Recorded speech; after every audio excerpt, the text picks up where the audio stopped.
I used to think weight loss was all about dieting. Counting every calorie, cutting out carbs, skipping meals, saying no to every invitation involving food. And for a while, it worked. I lost weight, but I also lost joy. I lost connection. I lost balance. And eventually, I gained it all back. Not just the weight, but the guilt, the shame, the self-doubt. It felt like every attempt to be healthy came at the cost of my happiness. Until one day, something shifted. I met someone who had lost weight and kept it off for years without dieting. She wasn't obsessing over food. She wasn't restricting. She was free, and I was fascinated. So I asked her, "What's your secret?" She smiled and said, "It's not a diet, it's habits." And those 4 words changed everything for me.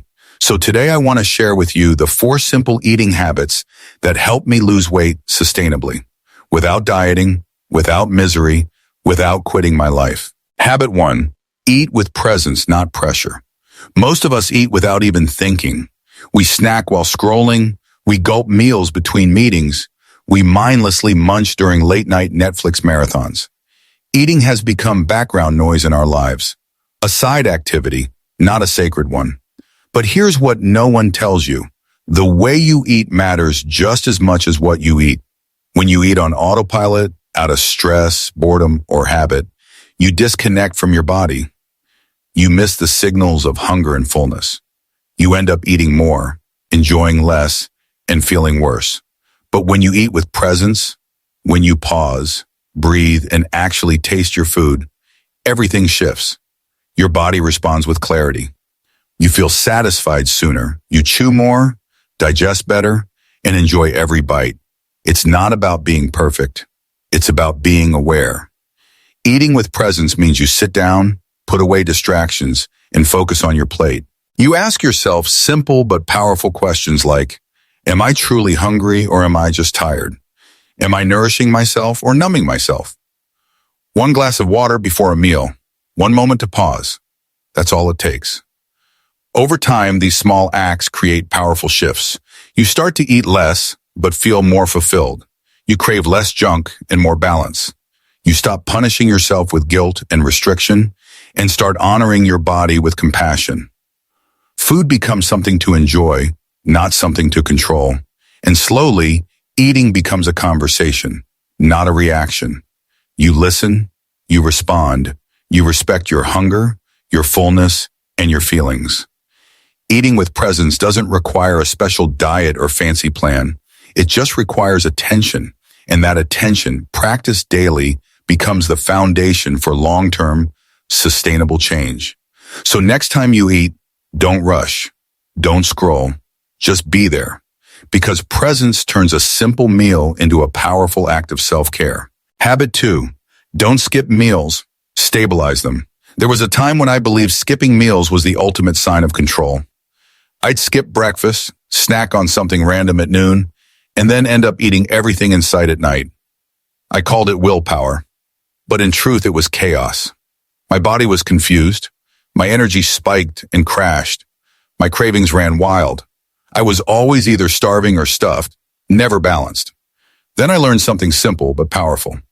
Real discipline isn't about deprivation, it's about regulation. Our bodies thrive on rhythm. Just like a car needs regular fuel to run efficiently, your body needs consistent nourishment to feel safe, stable, and strong. When you eat meals at regular intervals, not rigidly but rhythmically, something amazing happens. Your cravings settle down.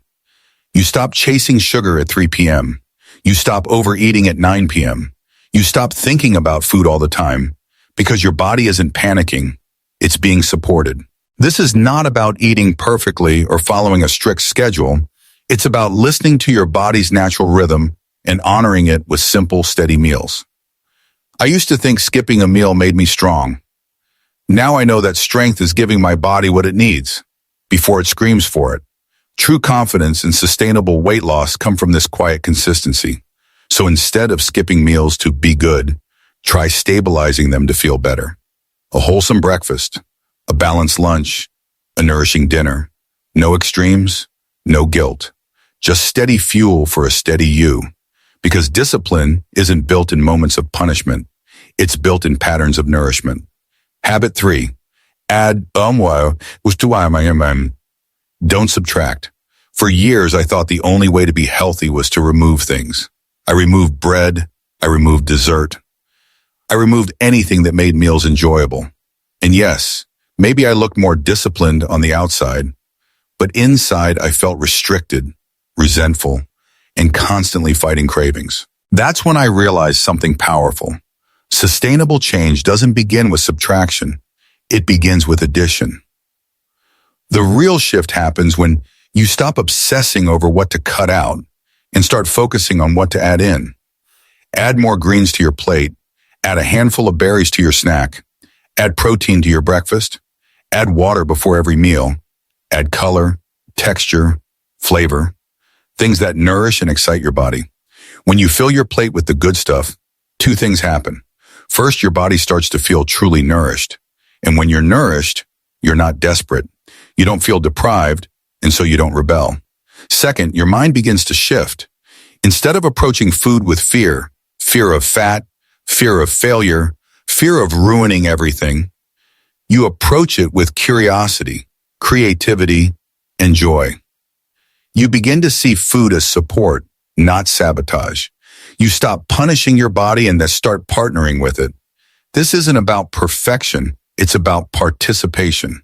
Every time you add something wholesome, a glass of water, a leafy green, a source of protein, you're taking one more step toward balance, toward confidence, toward freedom. So let's stop making food the enemy. Let's stop counting every crumb like it's a crime. Start adding. Add energy, add flavor, add life. Because when you nourish yourself fully, discipline follows naturally.